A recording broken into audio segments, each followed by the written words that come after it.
Good day, everyone! To our beloved listeners, sana maganda ang araw niyo ngayon. Whenever or wherever you are, I hope you are all excited for this episode. Kasi medyo lilipad yata tayo. Pero bago ang lahat, my name is Angel. And I am Yasmin, and this is By the Currents, the special podcast brought to you by Agos Media. And we're here to bring you the depths of what's in the streams. So Angel, bakit nga ba tayo lilipad? Saan pa punta natin? Kasi wala pa akong naiimpake. Yasmin, ano ka ba? Paano tayo makaka-travel? Hindi naman tayo makaalis. At isa pa, wala tayong pera. Pero, ang gagawin natin, medyo malapit nga sa pag-travel. We are going to unpack yung impacts ng Bulacan Airport sa environment natin. Ay oo nga pala, nabalitaan ko rin yung quote-unquote controversial construction ng Bulacan Airport. So for our listeners, to give a brief background about the new Manila International Airport or the Bulacan Airport, the government green-lighted San Miguel Aerocity for the construction of the airport noong December 2020 through a 50-year franchise through Republic Act 11506.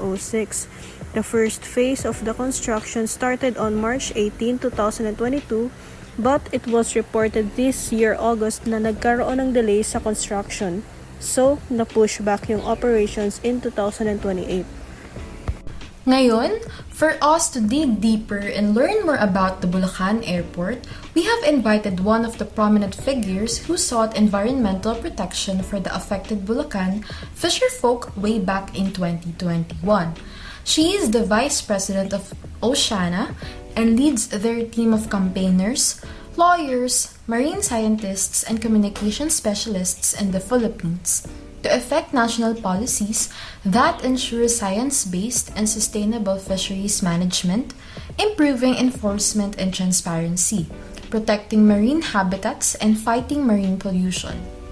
Her ocean victories include the protection of Philippine rice, mainstreaming participatory and science-based fisheries management, adoption of vessel monitoring rules for all commercial fishing vessels, stopping proposals to allow commercial fishing in municipal waters, and promulgation of the National Sardines Management Plan in strong collaboration with partners in government, academe, small-scale fishers, and NGOs. She was also involved in stopping the offshore drilling project in the largest marine protected area in the country, the Tanyon Strait Protected Seascape, which the Supreme Court or the SC ultimately declared unconstitutional in 2015. Our environmental lawyer is among the 38 recipients of the 2024 Philippine Daily Inquirer's Women of Power Awards, honoring women leaders whose remarkable achievements inspire and positively impact communities. She was also the 2018 Mariang Maya Awardee of the Sigma Delta Phi Alumni Association, joining the roster of outstanding sorority sisters who are excelling in their fields with a lasting impact on our people and the country. Let's all welcome Attorney Gloria Estenza Ramos. Magandang hapon po, Attorney. Magandang hapon po! Wow, magandang hapon, Yasmin and Angel and lahat ng nakikinig ngayon. Yes. It's such a big honor to be with you and discuss, no? Magtagalog na lang ako. Sige, okay po. At i-discuss natin, ano nga ba talaga nangyari dyan sa airport na yan? Dyan sa, kailangan pa ba natin ng maraming airports? So, at saka yung airport na nakakasira sa ating kalikasan. So, maraming salamat kasi kailangan malalaman ng karamihan, lalo na sa mga kaedad ninyo at mga kabataan na nakikinig ngayon, na alam nila ano yung mga pangyayari at saka importante kasi naapektado tayo lahat sa impacts ng pagbabago ng klima, makialam at sumama sa advokasya na mapaayos natin ang ating kalikasan at ang mga environmental rights na garantisado ng ating saligang batas mismo para sa lahat. So, attorney, ready na ba kayo? Sa aming first question. Okay. For take off. Yes. Ready na rin po kami, attorney. Okay. Good. So first, attorney, can you please prime us with the legal foundations of the Bulacan Airport project? Then brief us on why it's important to safeguard marine biodiversity and the local ecosystems in general. Yeah, siguro before that, gusto kong i-highlight na meron ba tayong sapat na basihan para talagang ang ginarantiya ng ating saligang batas, the right to healthful and balanced ecology in accord with the rhythm and harmony of nature, talagang sinusunod ng lahat at walang exception to, walang palakasan. Andyan sa ating saligang batas yan, no? In fact, ang Pilipinas as one of the countries in the world which really put in the specific rights of the people to healthful and balanced ecology, and ito yung ininterpret ng Supreme Court in the Oposa versus Factoran ruling. Ito na yung principle of intergenerational responsibility na lahat tayo ay may ginagarantiya na tanging right, no, of healthful, balanced, sustainable environment. And this also means the duty not to destroy the environment. Ang mga Supreme Court rulings ay also considered na part of the laws of the land. So napakaganda nitong jurisprudence na ito, Oposa versus Factoran, at na-mention ninyo itong kaaso, no, na napatigil namin yung offshore drilling for oil in the biggest marine protected area in the country. Ito na yung resident marine mammals against the Department of Energy. Ang sinabi ng Supreme Court dyan, lahat tayo ay may karapatan na mag-file ng kaso kung nakikita natin sinisira ang ating kalikasan at nasira na nga ang ating kalikasan. So, with that in mind, I want to go back to your question kung may basihan ba ang Supreme Court, ang Bulacan, itong San Miguel project to take off. Unfortunately, ang Supreme Court, nag-file kami ng kaso dito together with residents sa Bulacan at Fisher Folks para ipapigil itong airport na ito kasi reclamation siya at sinisira mismo yung mangrove forest. And when you go into reclamation, hindi lang yung mangroves, lahat na andyan, talagang tambakan. So ano bang nandyan? Seabeds, isda. Do you know Manila Bay is a rich sardine spawning ground? At nasa study yan mismo ng ating Bureau of Fisheries and Aquatic Resources. In fact, meron ngang Pacifica sardinella na nakikita dyan na unique siya in a way because nakikita lang siya sa Manila Bay, sa Quezon, sa Samar, and I think one is Surigao. Only in 4 places. So unique siya. At itong Manila Bay is a traditional fishing ground na yan ng ating mga kababayan. So nadi-display siya. Pag merong ginagawang mga aktibidad na nakakasira sa ating marine ecosystems and their livelihood.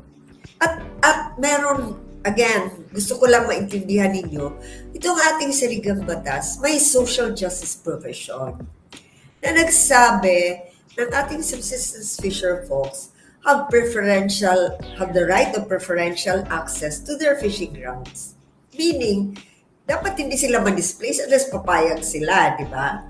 And we have to implement that provision. Meron tayong Fisheries Code as amended na nag-require ng thorough environmental impact assessment to any activity apart from sustainable fishing na ang ating mamamayan lang na artisano ang pwede mag-undertake. At saka meron tayong Environmental Impact Assessment System Act. So, ang daming batas talaga na kung susundin lang at walang palakasan or walang takot no, sa pag-assert ng rights na yan, talagang sustainable sana ang ating kalikasan at ang management ng ating resources. Unfortunately, ang proponent nito ay nakakuha ng endorsement mismo. In fact, nag-pass ng, you mentioned the Republic Act, we oppose that. In fact, sinabi namin, ito sila Biel, sinabi namin na may Republic Act na nireserba yan as a fish sanctuary. So, hindi natin malaman na bakit from pag-declared as part of the public domain, public forest, dapat hindi yan nabibenta. Paano yan nabibenta? So, dapat nga, nung ni-raise yan namin, we were expecting the Senate to investigate bakit may private ownership na dyan sa isang forest, mangrove forest, na dapat ang estado ang may-ari. Okay? So, the long and short of it was, dinagdagan pa ng rider yung bill na yan na yung mga public forest ay converted right away into alienable and disposable. Talagang, wow naman! Hindi man lang kinonsulta. Yung DNR, yung mga ahensya, yung mga tao, makita mo talaga ang lakas, parang tsunami, ang lakas talaga. So, ngayon, batas na siya. But, does that mean na sustainable ang proyekto na yan just because nakakuha ng approval from the Senate, even nagiging batas na siya? Hindi makikita mo talaga. How can you say a project is sustainable when in the first place, yung proyekto na yan nagmula sa pagsisira ng mangroves, ng marine ecosystems, ng wetlands, ng kabuhayan ng ating mga kababayan. Hindi yan sustainable. And then kasama yun sa question ninyo na can the airport operator still make it sustainable? So I want to go straight to the issue on integrity. Because malaking kinalalaman ito ano bang understanding ninyo sa integrity? Yung integrity ay ginagawa mo yung isang bagay na alam mo ay tama kahit walang tumitingin. Okay? So whether some people are looking at you or not, what you're doing is also reflective of the kind of person that you are. It goes to your character. So, tama ba yun na sabihin ninyo na sustainable yung example lang to kasi hindi ko alam ano yung mga ginagawa nila to make it look like sustainable yung projects. For example, mag-reforest sila. I-rehabilitate or mag-reforest sila, magtanim ng propagules. Sinira nyo nga So, is it an act of atonement? But you've already destroyed it. It takes years bago babalik yan. So, parang sa mga advocates, ang tawag namin yan, greenwashing. Magpapalabas kayo ng press release to make you look good, but actually, marami ng apektado, matindi. As in, for example, yung mga taliptip fisher folks who were the last to leave the area, they were able to send their children to college. They're not exactly the poorest of the poor because nakapagpasok pa sila ng mga anak nila sa kolehiyo. Kaya lang, wala may military detachment na nilagay, so andun na yung takot. Tapos, hindi nga sinunod yung proseso for demolition kasi yung proseso for demolition, you have to apply for an order of demolition from the court. Ang ginawa, sinide-step yun at nagbigay ng pera at yung mga homeowners, sila mismo ang nagsira ng kanilang bahay. So, sana may isip nila, wow, kaya niyong gawin yon. Kayo mismo magsisira ng bahay niyo. Because alam niyo na mayroong nagdidirekta na paalisin kayo dyan. At wala silang choice. So, napanood ko yung Hello, Love Again. Sorry ha. Ano ko lang kasi yung sinabi ni Joy doon na yung my choice ay yun lang may pera. So naisip ko nga yung Bulacan Airport na yan. So sino bang may choice nun? Yung nag-demolish ng kanilang sariling bahay? Wala silang choice. Yung mga may pera, may kapangyarihan, may kakilala na may kapangyarihan. Yun yung my choice. So, and that's so sad kasi sa ating saligang batas, dapat equal tayo lahat. At may kanya-kanyang pagrespeto sa rights ng ibang tao, hindi abusuhin. So, yan ang take ko on the issue of sustainability, on the issue of integrity. At really, it makes you realize ang dami pa nating kailangang gawin para yung ating saligang batas na napakaganda, yung mga batas natin na ang dami-dami, na napakaganda din, ay talagang susundin ng lahat, even by the President. Kasi no one is above the law, and I really believe in that. So, yun ang take ko. I hope you don't look at me as if nagli-lecture ako. Kaya na magtanong sa akin. Ayun nga po. So, na-mention niyo po yung rights po ng mga tao. So, let's go naman po doon. So, for human rights concern, how do you think SMC should address po that? Especially nga po doon sa pag-displace ng communities and yung naapektuhan din po yung livelihoods ng mga local residents. I don't know. I guess kayong magtanong sa SMC dyan because marami nang naapekto. In fact, yung tumutulong nga sa mga komunidad na displaced, they were subject of harassment. They were red tagged. Remember the two people, ladies na inabduct, na sinabing terrorist, talagang nakakaawa din sila kasi sila na nga ang sumusuporta sa mga nadi-display, sila pa ang i-brand as terrorist or komunista. Pati ako siya na hindi nga accept yan kasi we called for the investigation. We asked President Marcos to investigate the reported abduction of the two workers who were helping the communities displaced by the reclamation projects.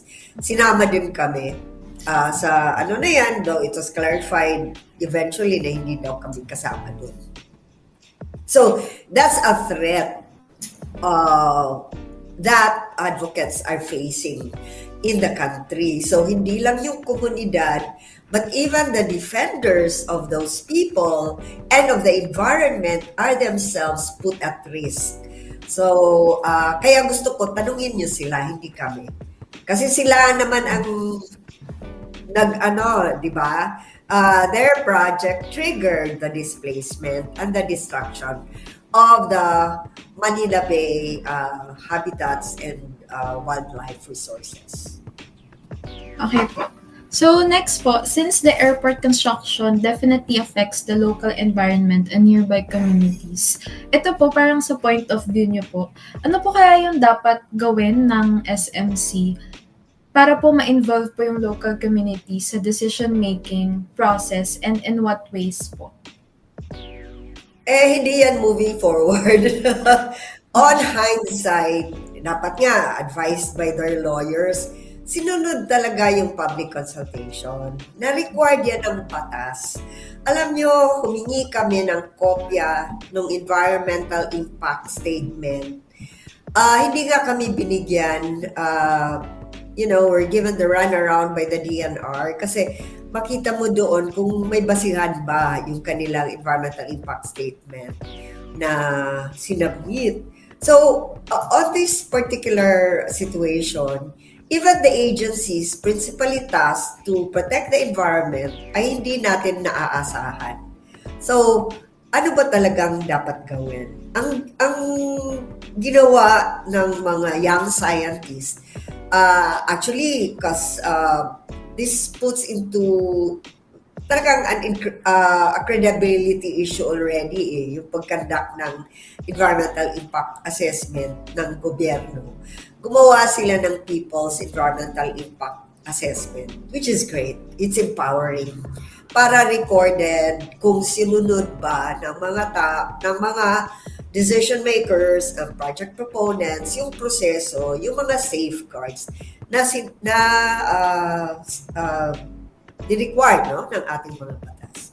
On the part of Oceana, together with co-advocates, I can mention Philippine Earth Justice Center, Environmental Legal Action Center, and the Environmental Law Alliance Worldwide, gumawa kami ng scorecard, citizen scorecard, with a view of informing, educating, and empowering communities to really have an independent assessment of the projects being undertaken by the proponents and by the government kung sumunod ba sila sa batas. Kasi napaka-technical ng issue ng batas na ito, Environmental Impact Assessment Systems Act. So, you can access our citizen scorecard. Ito yung ma-evaluate, ito yung nandyan yung mga requirements, at bigyan ng grado kung nag-comply, pass. Kung hindi nag-comply yung LGU or government agency, bagsak. And then, i-total nyo yan, makikita nyo kung bagsak ba, kung sumunod ba yung gobyerno or yung proponent sa projects na yan. So, I think this is the way to go. We should not feel desperate or helpless porque na-approve yung project. Patuloy itong laban na ito dapat talaga ipaglalaban ang ating mga karapatan. Lalo na nakikita natin ngayon, pag lalo mong sirain ang ating kalikasan, talagang that put us at grave risk of vulnerability sa impacts ng climate change. It's a survival issue na ito. Kaya we should, like you have noticed, siguro nangyari itong sunod-sunod na bagyo, 4 or 5 typhoons, one after the other, in a span of 4 or 5 weeks. That's something unusual. But ito yung sinasabi noon pa ng mga scientists all over the world, the IPCC, the Intergovernmental Panel on Climate Change, na we are reaching the tipping point. In fact, baka tipping point na tayo, na point of no return na tayo, matindi na ang aberration. Weather aberration, baka hindi na natin ito kayang i-respond. So, ang panawagan namin sa gobyerno, klaro may batas, sundin natin ang batas. Hindi tayo nagkukulang sa batas, andyan na. Ang masakit, makikita mo, andyan ang batas, andyan ang saligang batas, pero hindi sinusunod porque binigyan sila ng pabor ng whatever branch of government that we have. So, but never give up. Yun yung message ko na patuloy lang talaga ang ating pakikibaka sa ating karapatan at i-encourage natin lalo na sa inyo at mga kasama nyo na magtulungan tayo. Kasi pag nagtulungan, mas malaki yung voices opposing all of these ecologically destructive projects, which have really caused more people to be mired in deep poverty level. Ayun nga po. So, follow-up question lang po. May chance po kaya na ma-halt or matigil po yung project kahit na po may law na green light nga po para sa construction? Yes, definitely. In fact, dapat nga kung prudent yung investor, mag-conduct sila talaga ng due diligence. They can pay lawyers to really make a thorough review of our laws. Napakalakas ng ating batas, mga batas, and legal system in general to protect environmental rights. Napaka-progresibo. So, you'd lose a lot of money if you do shortcuts. At the fact na sinuspend ito ni Duterte noon, ngayon ni Presidente Marcos, yung reclamation, may impact yan sa mga investors. They're losing a lot of money. But in the first place, pinag-aralan nyo sana na napakalakas ng ating batas sa pag-protect ng environmental rights. So, and this has to be evidence-proof or evidence-based decision. May ebidensya ba? Oo, ang dami na ngang scientists nagsabi na pag i-allow niyo yung reclamation na yan, lalong ma-aggravate yung flooding, wala na tayong defense on storm surges. Ang sea level rise sa Metro Manila is 3 or 4 times greater than the world average. So, ano mangyari? Magiging tubig. I-reclaim yung mga ni-reclaim dyan sa Manila Bay by nature. So, we are waiting for the DNR to release to the public yung ginawa na cumulative impact assessment ng UP Marine Science Institute regarding the impacts of those reclamation projects being implemented or being approved in Manila Bay. Dapat noon pa nila ginawa yun may executive order si President Duterte na dapat may cumulative impact assessment. Bakit ngayon lang yan ginawa ng DNR? Dapat noon pa nila ginawa. Di ba? So, as to liability, yes, that's really a potential liability on those persons, whether in government or in the private sector, which had been able to secure environmental compliance certificate and the go signal to proceed with the reclamation projects and not complying with the legal standards, legal safeguards, and mechanisms provided for by the various laws. Okay po. So, I think po, this is for our last question na po. In your humble opinion po, attorney, is this project worth it, especially in the forthcoming impacts it will have sa economy ng bansa natin? Hindi talaga. Okay po. In fact, I'm saying wala nang basihan ng reclamation project sa ating bansa since the 87 Constitution was established because I mentioned it already, is a right to healthy environment is not just a right but a duty not to destroy the environment.